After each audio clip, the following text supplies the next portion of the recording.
Hello everyone, my name is Kyla Abdulmoin and today I'll be presenting an overview of the Comprehensive Agrarian Reform Program or CARP, which has been one of the most significant agrarian reform initiatives in the Philippines. This program was designed to address land inequality and improve the lives of rural farmers. Over the next few minutes, we will explore its historical context, coverage, challenges, and achievements. Let's dive in. To begin, let's take a look at the historical context of CARP. This program was introduced during the administration of President Corazon Aquino in 1988 as a response to a long-standing issues of landlessness and poverty in the Philippines. Rural areas, the core goal was to distribute agricultural lands to farmers and farm workers, empowering them and reducing social inequality. However, the implementation of GARP faced several challenges, including corruption and budgetary constraints.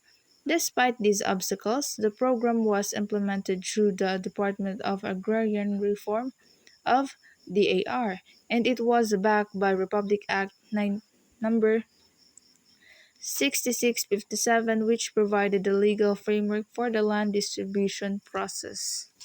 Next, let's discuss the coverage of CARP.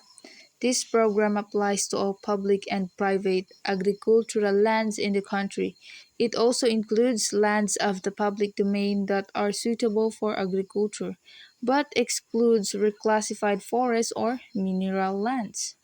CARP prioritized specific types of lands to expedite the process. This included rice and corn lands, lands that were idle or abandoned, and lands that landowners voluntarily offered for redistribution. The program was structured in phases, beginning with large land holdings and gradually expanding to medium and small holdings. This phase approach was intended to ensure a more manageable implementation process over the program's 10-year span.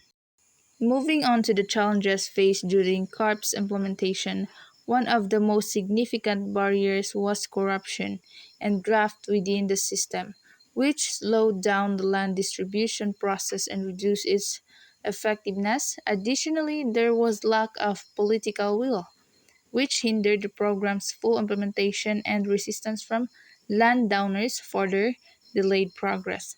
Despite these challenges, CARP has had mixed results. Some farmers have benefited from land redistribution, gaining the security of land ownership and better livelihoods. However, many continue to struggle with inadequate support and limited access to resources.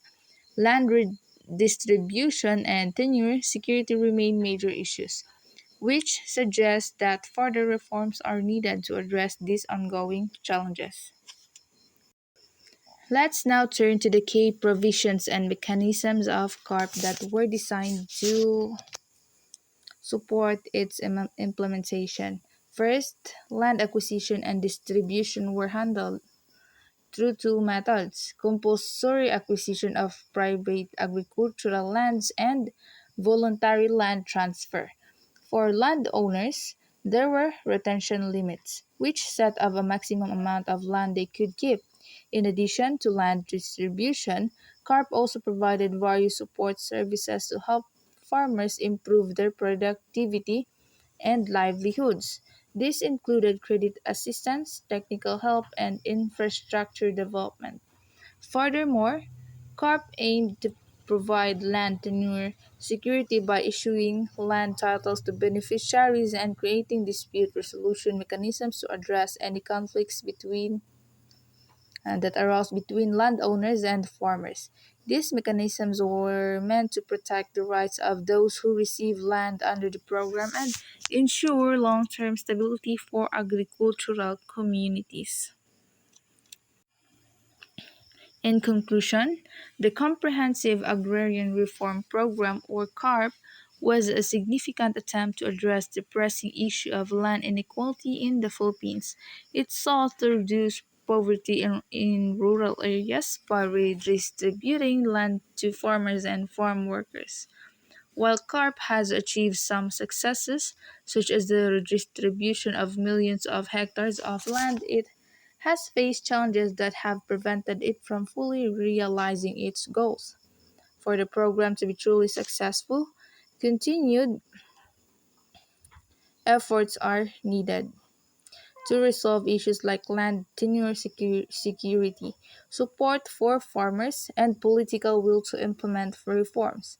By addressing these challenges, CARP could fulfill its potential and improve the lives of Filipino farmers for generations to come. Thank you all for your attention. That concludes my presentation on the Comprehensive Agrarian Reform Program. I hope this overview has helped you better understand the complexities and challenges of agrarian reform in the Philippines. I'd be happy to answer any questions you may have. Thank you.